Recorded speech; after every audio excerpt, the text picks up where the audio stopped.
एक राज्य था कांकुर। राजा की असमय मृत्यु होने और दोनों राजकुमारों के अत्यंत छोटे होने के कारण रानी को ही राजा बनना पड़ा। वही इस राज्य की कर्ता धर्ता थी। उसने 16 वर्ष तक साम्राज्य बखूबी संभाला और कभी पराजित नहीं हुई। पड़ोसी राजा उसके नाम से खौफ खाते थे। वह तलवारबाजी में बहुत कुशल थी। उसके दांव पेच कोई नहीं समझ पाता था। पर अब उसकी उम्र बढ़ने लगी। उसे दिन रात चिंता रहती कि उसके रहते राजकुमार राज्य संभाल लें। गुरुजी, अपनी विद्या का प्रयोग करके बताओ कि किस राजकुमार को राजा बनाया जाए।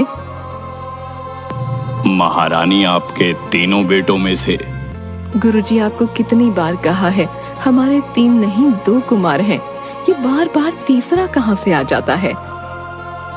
जी महारानी, न जाने क्यों कांकुर राज्य की कुंडली 3 कुमारों की ओर संकेत करती है। आप दोनों राजकुमारों के बारे में बताइए।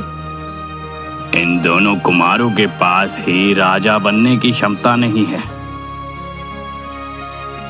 रानी अपनी विशेष दासी को बुलाती है।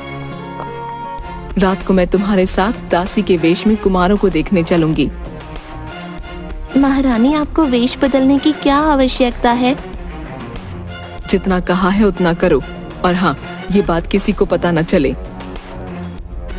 दासी हाँ में सिर हिलाती है। आधी रात को अंधेरा गहराने पर रानी अपने मुंह पर नकाब लगाए साधारण कपड़ों में दासी के साथ छोटे कुमार के महल की ओर जाती है। वह छिपकर खिड़की से अंदर देखती है। कुमार संतों की तरह समाधि लगाए बैठा था। ये क्या, इस आयु में ऐसी तपस्या? इसे क्या साधु बनना है? ये तो बातें भी संतों जैसी करता है। दोनों वहां से निकलकर बड़े कुमार के महल की ओर जाती है। कुमार सबसे छिपटा हुआ नगर की ओर जा रहा था। रानी और दासी उसका पीछा करते हुए। ये कहाँ जा रहा है? मधुशाला। क्या? जी महारानी, बड़े कुमार को शराब पीने की लत है। जब से आपने महल में मधुशाला पर पाबंदी लगाई है, बड़े कुमार मधुशाला जाकर पीते हैं। मधुशाला में कुमार खूब शराब पीता है। वह न केवल पीता है बल्कि नशे में मेज पर खड़ा होकर नाचने लगता है, फिर रुपये उड़ाने लगता है। महारानी, क्या आप इन्हें राजा बनाना चाहती हैं? तुम्हारा क्या विचार है? आप इन्हें राजा नहीं, भांड बना दीजिए। जबान संभाल कर, भूलो मत वह एक राजकुमार है। आजकल तुम्हारी जबान ज्यादा ही चलने लगी है। क्षमा महारानी। दोनों मधुशाला से निकलकर वापस महल की ओर जाती हैं। तभी रानी चलते चलते अचानक रुक गईं। क्या हुआ? आप ठीक तो हैं? रुक क्यों गईं? कितने दिनों बाद खुली हवा का आनंद मिला है। राजमहल कहाँ भागा जा रहा है? चलो नगर घूमते हैं। इतनी रात के अंधेरे में? मेरी दासी होकर डरती हो? नहीं नहीं, चलिए। दोनों लोगों की नजरों से छिपकर नगर में घूमती हुई एक पेड़ के नीचे रुककर ठंडी हवा का आनंद लेती हैं। कितना अच्छा लग रहा है। चुप रहो। दासी चुप हो जाती है। बिल्कुल सन्नाटा छा जाता है। रानी कान पर हाथ लगाकर कुछ सुनने का प्रयास करती हुई तलवार की आवाज आने की दिशा की ओर बढ़ जाती है।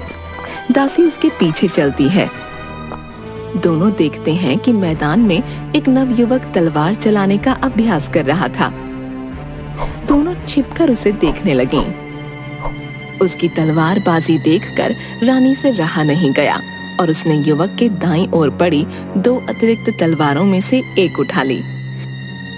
वह नकाब में तलवार लिए युवक के सामने खड़ी हो गई। कौन हो तुम? तुम्हें यह जानने की कोई आवश्यकता नहीं। स्त्री होकर हाथ में तलवार? क्या तुम कांकुर की महारानी को नहीं जानते? वह भी तो एक स्त्री है।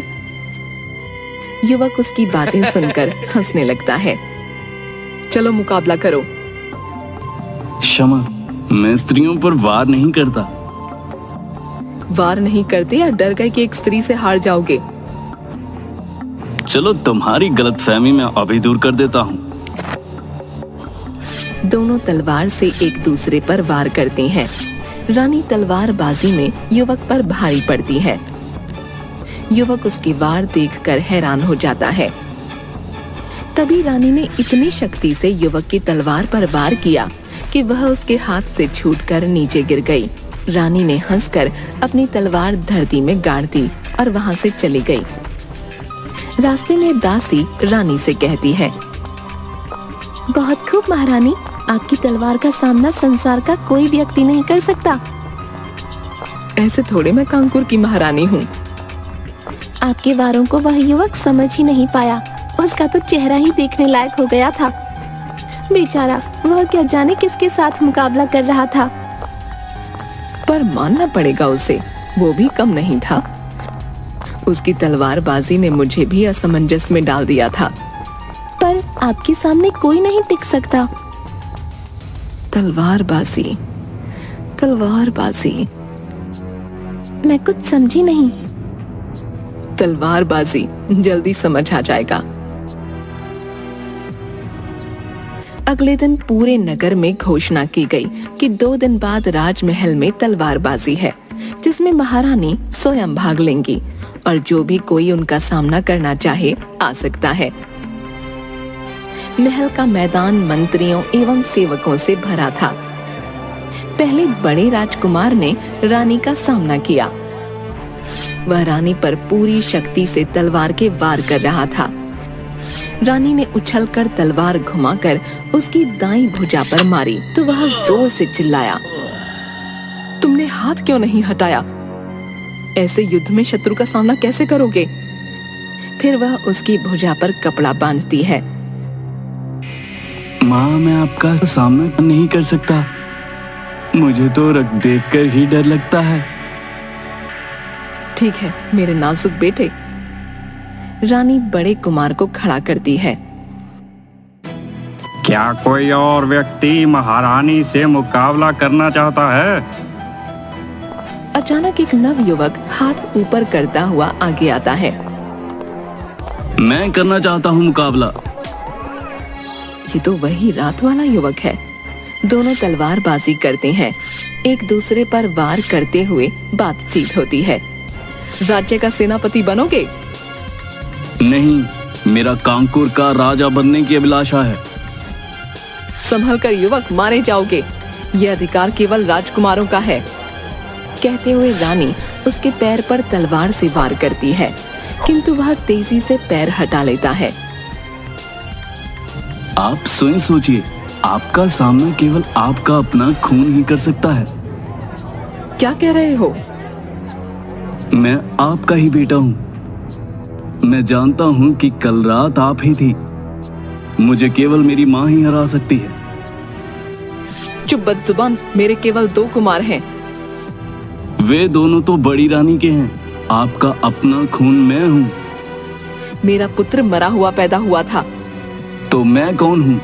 पूछिए दाई से। सुनकर रानी ने क्रोध में अगला वार युवक की गर्दन पर किया, किंतु उसे मारा नहीं। माँ माँ होती है। रानी गुस्से में अपने महल में जाकर दासी को फौरन दाई को बुलाने के लिए कहती है।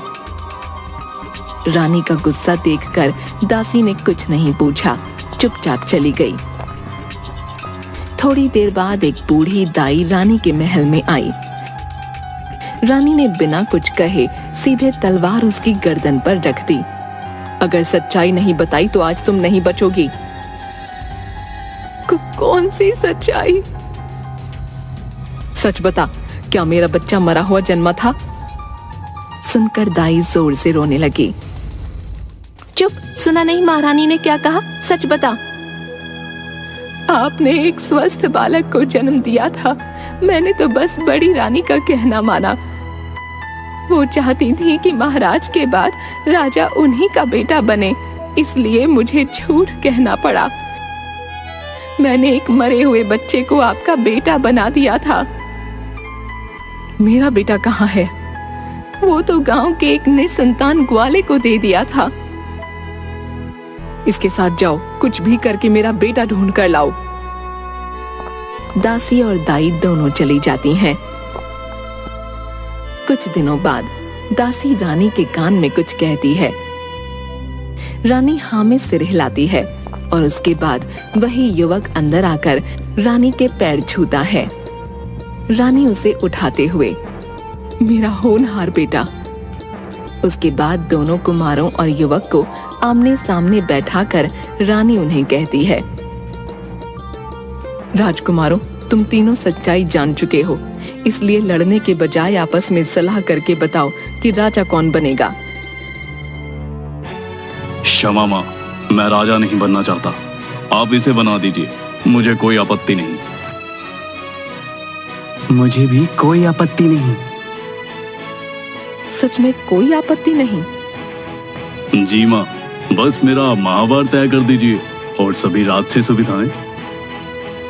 और मेरे लिए किसी मनोरम वाटिका में एक आश्रम बनवा दीजिए। ठीक है, पर यह राज्य तुम तीनों का था, है और रहेगा। अगले दिन युवक का राज्याभिषेक होता है। आज मैं बहुत प्रसन्न हूँ, कांकुर को एक योग्य राजा मिल गया। रानी, दोनों राजकुमार और सभी लोग सिंहासन पर बैठे युवक पर फूल बरसाते हैं।